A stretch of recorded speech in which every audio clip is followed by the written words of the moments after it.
Bonsoir à toutes et à tous et bienvenue dans cette nouvelle édition du journal. Il est 19 h. Merci de votre fidélité. Voici tout de suite les titres de ce mercredi 10 décembre.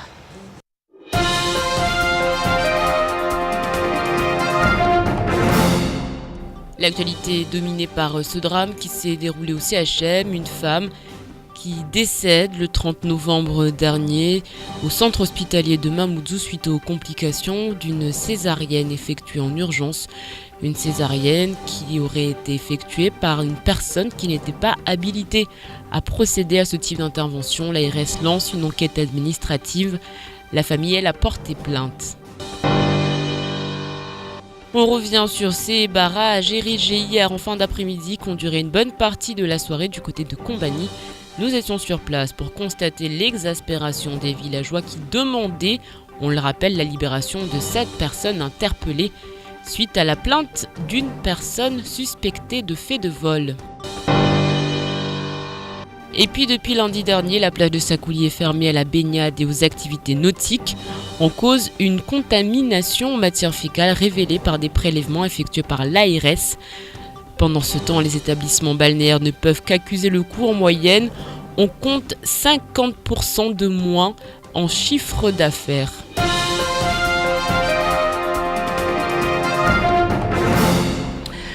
Une mère de famille est décédée le 30 novembre dernier au bloc opératoire du CHM suite aux complications d'une césarienne. L'affaire est aujourd'hui entre les mains de la justice. La famille de la victime a porté plainte ce matin pour homicide involontaire par négligence ou imprudence. Une enquête administrative a immédiatement été ouverte par l'Agence régionale de santé chargée de contrôler les activités du CHM. Les précisions de Camille Leca. C'est un drame qui pourrait bien se transformer en scandale. Une femme de 40 ans, originaire d'Aqua, a trouvé la mort au centre hospitalier de Mamoudzou. Le 30 novembre dernier, elle se présente au dispensaire de Dzoumonier pour l'accouchement de son 6e enfant. Problème, une anomalie cardiaque est décelée chez le bébé. La mère a donc été transférée d'urgence à Mamoudzou pour une césarienne. Mais l'opération ne s'est pas bien déroulée. Selon les premiers éléments, une série d'hémorragies aurait entraîné son décès le même jour. Son bébé, lui, est sain et sauf. Aujourd'hui, si le CHM et l'Agence régionale de santé confirment le drame, ils ne souhaitent pas communiquer sur ces circonstances. Une mission d'inspection a été diligentée pour déterminer les circonstances du décès et de la prise en charge de la patiente. Ces investigations sont actuellement en cours. 10 jours après les faits, la plainte déposée par la famille de la victime ce matin va aussi permettre l'ouverture d'une information judiciaire. Aujourd'hui, même si rien n'est encore sûr, des questions se posent sur les qualifications des personnes ayant effectué cette césarienne. Selon des sources proches du dossier, il s'agirait de 2 internes en médecine qui n'auraient pas été encadrés par des médecins expérimentés lors de l'opération. Mais toutes ces informations restent à confirmer par le travail des enquêteurs. Et cette douloureuse affaire pourrait révéler d'autres dysfonctionnements du CHM. Sidia Madamidou a souhaité nous livrer son témoignage cet après-midi. Sa fille de 8 ans, souffrant de douleurs à la cheville, a réalisé des radios à l'hôpital de Mamoudzou fin novembre. Pour les soignants du CHM, il n'y avait rien à signaler. Pourtant, quelques jours plus tard, suite au conseil d'un ami médecin, le père de famille effectue des examens complémentaires avec une IRM et une échographie. Résultat, la fillette souffre d'une malformation qui est aujourd'hui nécrosée. Il y a donc eu erreur de diagnostic du côté du CHM. On écoute Sidia Madamidou au micro de Camille Leca. Je suis pas en colère parce que je dis que c'est la politique qui est menée au sein de cette institution qui fait qu'on a ces résultats. Si on veut, on peut avoir des meilleurs résultats, mais je ne sais pas ce qui se passe un petit peu dans la gestion en fait de cette institution et je ne suis pas mieux placé pour en parler, mais j'observe juste que les choses ne sont pas bien faites comme la population peut l'espérer. Par rapport à ce qui s'est passé là dernièrement à l'hôpital, ça pose quand même question et j'appellerai aux aux autorités sanitaires de ces pays de vraiment se pencher sur cette problématique, parce que nous sommes des êtres humains, nous souffrons, nous méritons quand même d'avoir le même traitement sanitaire que les autres habitants des territoires français, que ce soit de France et de Navarre et des Outre-mer. Voilà une affaire qui n'a pas fini de faire réagir, mais on en vient tout de suite à cette grève des avocats, les avocats de Mayotte qui répondaient à un appel national. Ils disent non à ce projet de loi Macron qui pourrait libéraliser la profession d'avocat, notamment Shakila Issouf et Fred Suleymana. Ambiance plutôt détendue au tribunal de Mamoudzou. Plus d'une dizaine d'avocats protestaient contre le projet de loi Macron qui vise à libéraliser la profession. Fini les avocats indépendants, ils vont devoir rendre compte à leur patron et ça pour eux est défavorable quant à la qualité de leur travail. Comme les 20 000 avocats qui manifestent aussi dans les rues de Paris aujourd'hui contre le projet de loi dit Macron qui vise à la libéralisation de la profession d'avocat ainsi que d'autres professions. En gros, l'avocat que vous connaissez aujourd'hui, celui qui défend vos droits avec les garanties que vous connaissez sur le plan de la déontologie, celui-là, il est amené avec le projet de loi Macron à disparaître. Bientôt, le référent, le technicien du droit que vous connaissez, qui s'appelle l'avocat, celui-là, il disparaîtra. Il y aura une autre forme d'avocat qui nous fait peur, parce que ça sera un avocat qui ne garantira pas forcément vos droits, qui ne connaîtra pas forcément la déontologie, qui viendra défendre vos droits. Donc c'est de ça aujourd'hui que nous luttons. La profession est réglementée. Le projet de loi Macron veut ouvrir ces métiers aux jeunes qui ont une formation juridique. Le texte prévoit notamment de libéraliser l'installation des nouveaux arrivants chez les huissiers, notaires et commissaires-priseurs, ainsi de permettre aux sociétés de changer les grilles tarifaires et ouvrir du capital des sociétés à d'autres professions. L'audience des affaires prévues en correctionnel ont été renvoyées ce mercredi. La réforme aurait donc des conséquences négatives pour les avocats qui ne seront plus en situation de monopole et positives pour les sociétés qui seront en quelque sorte les patrons des avocats. Les salariés de la société d'exploitation de l'aéroport de Mayotte, affiliée à la CGTMA, ont déposé un préavis de grève pour ce lundi 15 décembre. Les revendications portent notamment sur un panel d'avancées sociales dont l'application des 35 heures, la révision de la prime de servitude ou encore la mise en place des retraites complémentaires. Et bien, du côté des personnes sur le départ, eh bien, on peut dire que c'est l'inquiétude qui prime. Écoutez ces quelques réactions au micro de Shakila Issouf. C'est un petit peu dommage parce que c'est le départ des vacances en général et donc ça peut faire porter préjudice à tout le monde. Voilà, après je ne sais pas pourquoi ils sont en grève, mais bon, voilà. C'est leur droit, mais ça va déranger certains, pas moi personnellement, mais ça va déranger des gens. Pourquoi pendant les vacances ? Pourquoi pas Après, j'ai pas les mêmes vacances que les gens qui sont à l'école. Donc c'était le moment pour que j'en puisse en profiter. Ça me rappelle que Mayotte, c'est l'Afrique. Avant tout d'être la France et que voilà, il faut que les gens se révoltent et trouvent des solutions parce que sinon on va pas les écouter. Ils vont pas trouver de moyens de rajouter des vols. Tout le monde va être bloqué à Mayotte. Ce qui en soi est pas mal, mais s'il faut aller voir la famille, ça peut être compliqué. Et sachez qu'on en parlera un peu plus longuement avec mon invité. Il nous a accordé un entretien en début d'après-midi. Kamiluddin Djanfa reviendra sur les revendications des salariés. Se faire justice soi-même, la pratique tend à revenir sur les départements et ce malgré l'application du droit commun de plus en plus strict. Les habitants subissent des vols, agressions et autres faits de violence. Ils crient aujourd'hui leur exaspération. Hier, la situation était tendue du côté de Kombani entre la population et les forces de l'ordre. Les images sont signées à Bassaliti.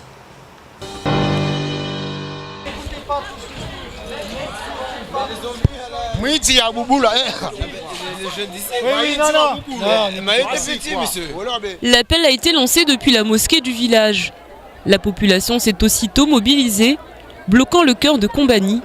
Un carrefour emprunté par tous les automobilistes se rendant d'un secteur à un autre. Sur place, les habitants, les gendarmes et les élus qui occupent l'espace. La tension s'installe. Les habitants réclament la libération de 7 jeunes interpellés suite au dépôt de plaintes de personnes soupçonnées de vol. Des voleurs qui auraient été agressés et séquestrés par des habitants. Après watu waderesiwa sikwa walobaliwa wala waizi wao kawaulwa kawavunziwa biwa bubulu watushi kiasi. Serikali zama ijarengewa na watu wao aluwabalia maana wasira mwangalia hii serikali ya Maore de ile lao watu wao maana lera mwidza sikwa ilazimu wamparie dalao be wamjue beka ko lazimu warenga wale wamsika umwidzi waenda mbali. Une série de cambriolages a eu lieu ces derniers jours dans le village de Combani. Excédés, les habitants se sont organisés. Près de 200 personnes réclamaient ainsi la libération des mises en cause de l'affaire, jugées innocentes et victimes de vols à répétition.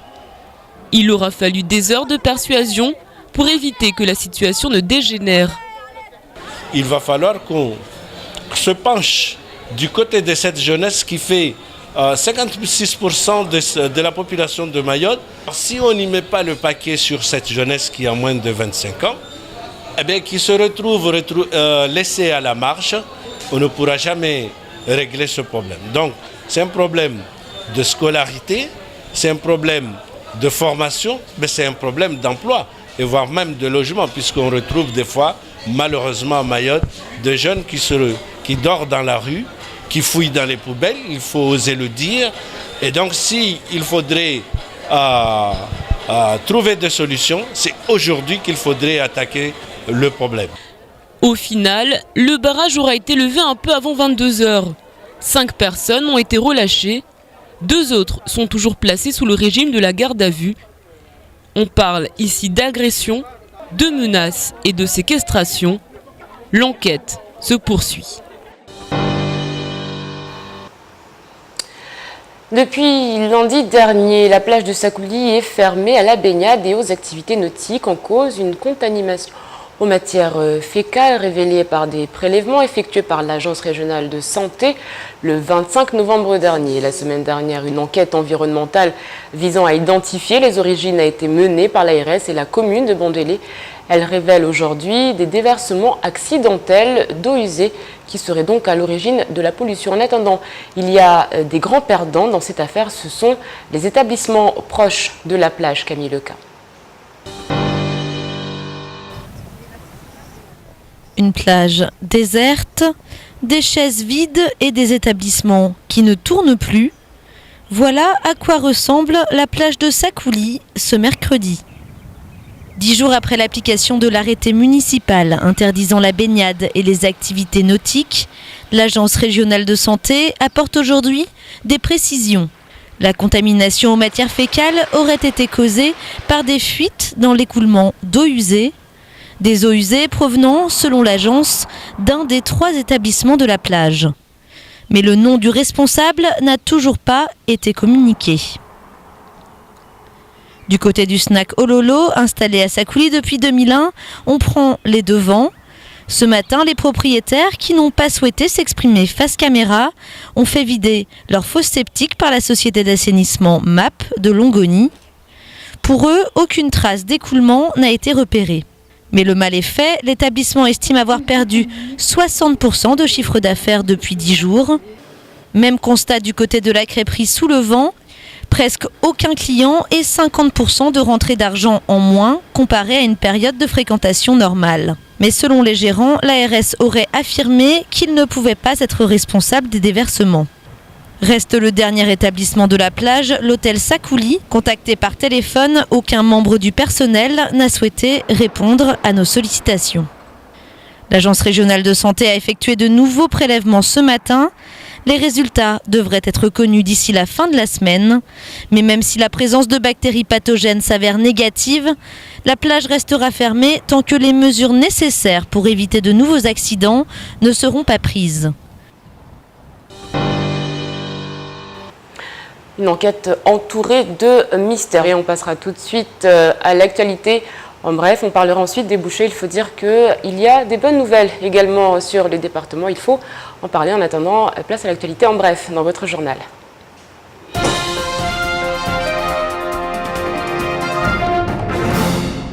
En juin 2013, l'avocat Jacques Tubozo était accusé de 4 viols par des collaboratrices et une cliente. Un mandat d'amener avait été lancé à son encontre par le procureur de la République. L'affaire avait été dépaysée à La Réunion sur demande du parquet où Jacques Tubozo s'était retrouvé derrière les barreaux avant d'être libéré avec bracelet électronique quelques mois plus tard. Aujourd'hui, Jacques Tubozo sera de retour pour assister à des confrontations avec des victimes. Perquisition, reconstitution et confrontation devraient être au programme. Le SNUPP saisit le préfet pour annulation du CENM. Le syndicat majoritaire des enseignants du premier degré monte au créneau en saisissant directement le préfet, dénonce une absence de quorum altérant la validité du rendez-vous.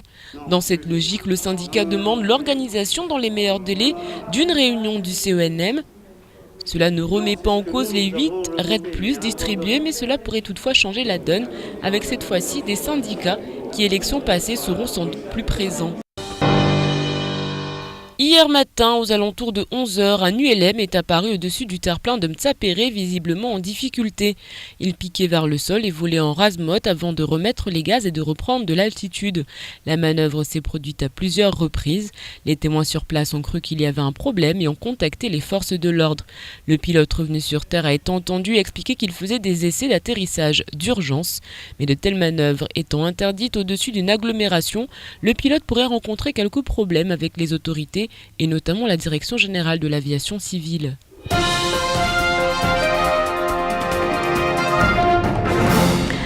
83% de réussite au CAP boucher préparé par la première promotion de Mayotte. Le chiffre fait rêver. Et pour le moment, il en est encore au stade de chiffres hypothétiques puisqu'il s'agit du résultat du premier examen blanc mis en place par l'école des métiers de la CMAR de Mayotte. La préparation se poursuit pour ces 6 jeunes qui veulent tous devenir bouchers. Une promotion qui promet d'être brillante. Les images sont signées Abbas Alidi. Des jeunes surprenants au niveau supérieur à celui des stagiaires actuellement en apprentissage à ce type de CAP. Voilà comment est qualifiée cette promotion mahoraise.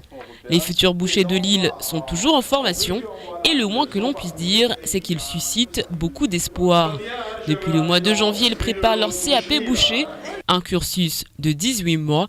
Aujourd'hui, après leur premier examen blanc, les résultats sont excellents et la meilleure note est détenue par une femme. La formation s'est bien déroulée, je me suis bien intégrée, mais le problème c'est que le trajet c'est beaucoup. Vous pensez qu'il faut toujours faire des efforts ? Oui, il faut faire des efforts pour venir, même si vous n'avez pas d'argent, et il faut se démerder pour venir à la formation. Cet examen a fait l'objet d'une double correction visant à conserver l'objectivité la plus totale dans l'évaluation des jeunes stagiaires.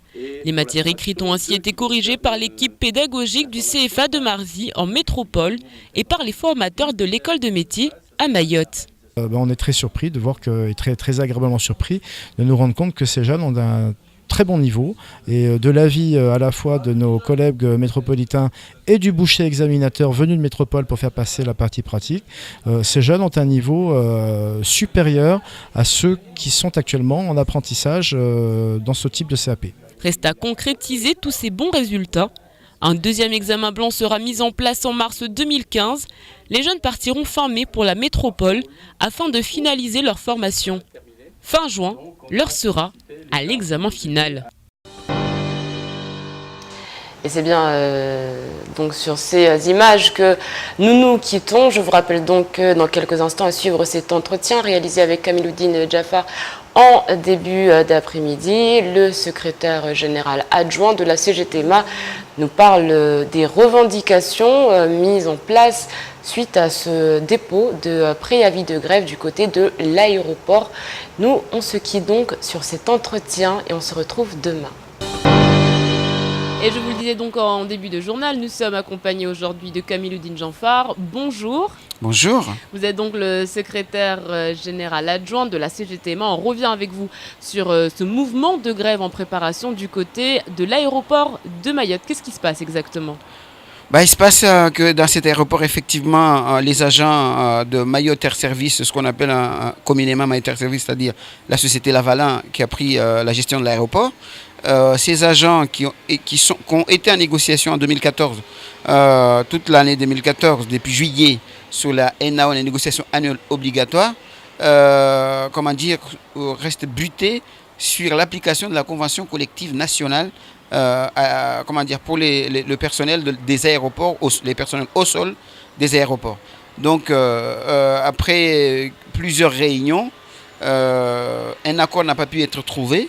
Naturellement, suivant le cours normal des choses, il y a dépôt de préavis pour que la direction puisse revenir sur les points sur lesquels les parties n'ont pas pu se mettre d'accord.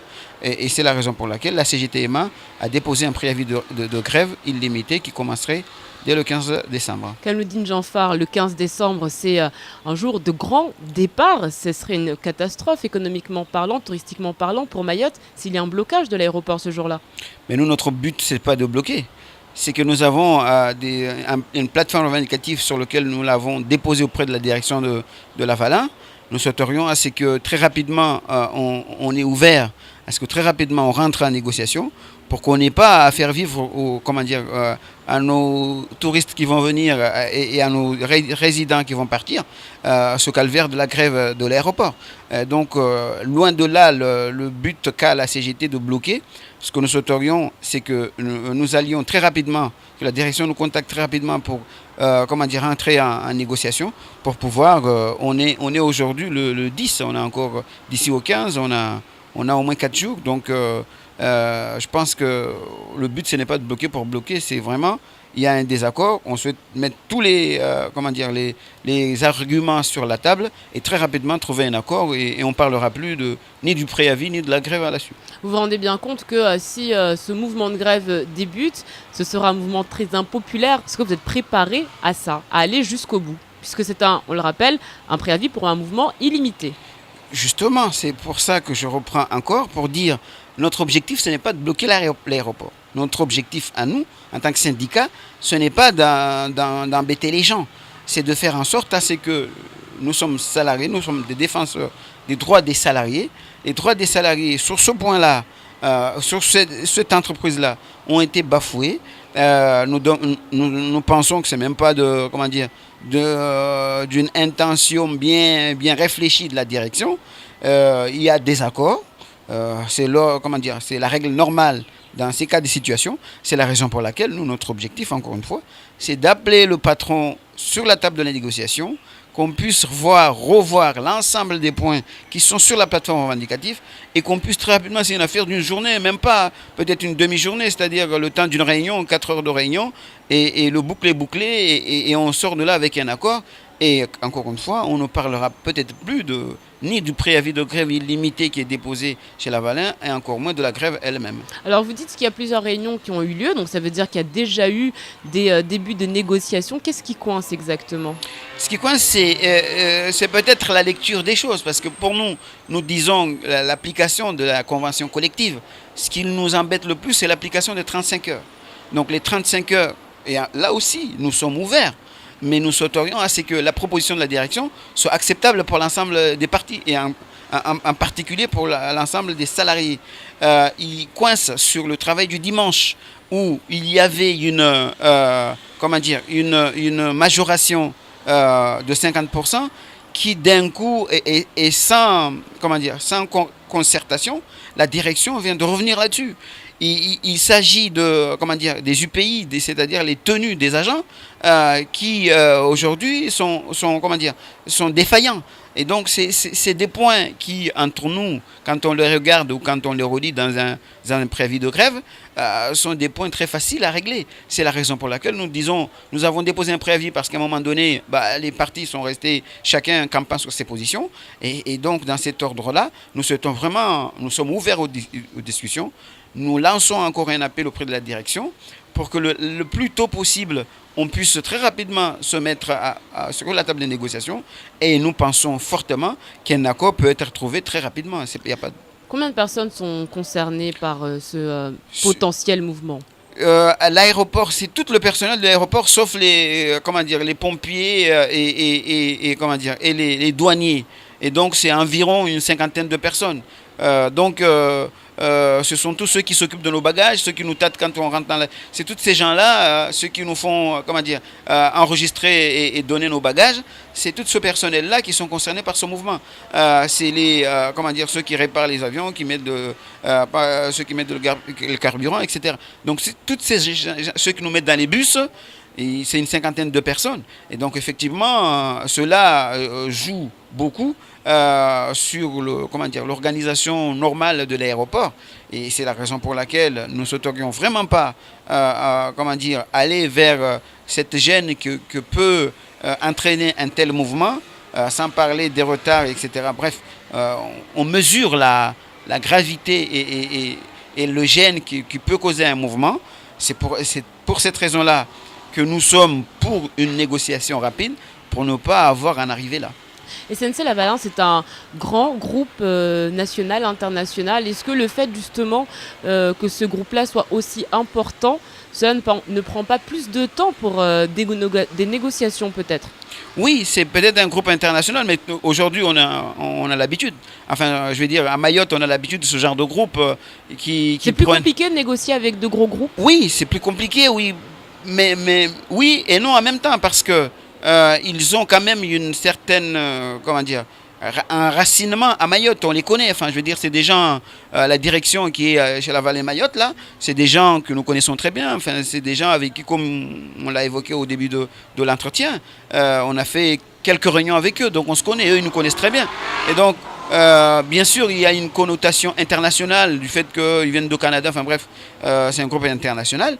Mais on est dans un pays français, la réglementation est française et elle est respectée, mais elle doit être encore mieux respectée. L'ordre, ce que nous faisons là n'a rien d'extraordinaire.